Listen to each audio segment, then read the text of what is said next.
Бүгін сен 3 таңбалы санды 1 таңбалы санға көбейту және бөлу алгоритмін білетін боласың. Сондықтан мұқият тыңдап ал. Жазбаша 104 көбейту 4 көбейтуді қарастыр. Бірінші көбейткішті жаз, ол 104. Бірліктердің астына екінші көбейткіш 4-ті жаз. Бірліктерді көбейт. 4 көбейту 4 тең 16. Бұл 1 ондық және 6 бірлік. 6-ны бірліктердің астына жаз. Ал 1 ондықты ойыңда сақта. Ондықтарды көбейт.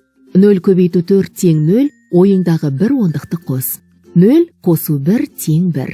1-ді ондықтардың астына жаз. Жүздіктерді көбейт. 1 көбейту 4 тең 4. 4-ті жүздіктің астына жаз. Жауабы 416. Ал енді бөлу қалай орындалатынын қарастыр. Бөлінгіш 416-ны бөлгіш 4-ті жаз.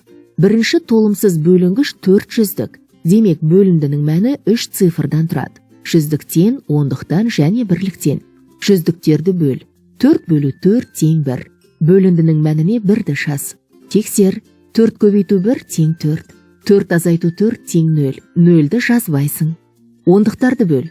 Бөліндінің мәнінде ондық шығатындай етіп, 1 ондықты 4-ке бөлуге болмайды. Сондықтан бөліндінің мәніне 0-ді жаз. Бірліктерді бөл. 6 бірлікті 1 ондықтың қасына түсір. 1 ондық және 6 бірлік. Бұл 16 бірлік. 16 бөлу 4 тең 4. Бөліндінің мәніне 4-ті жаз. Тексер. 4 көбейту 4 тең 16. 16 азайту 16 тең 0. Жауабы 104.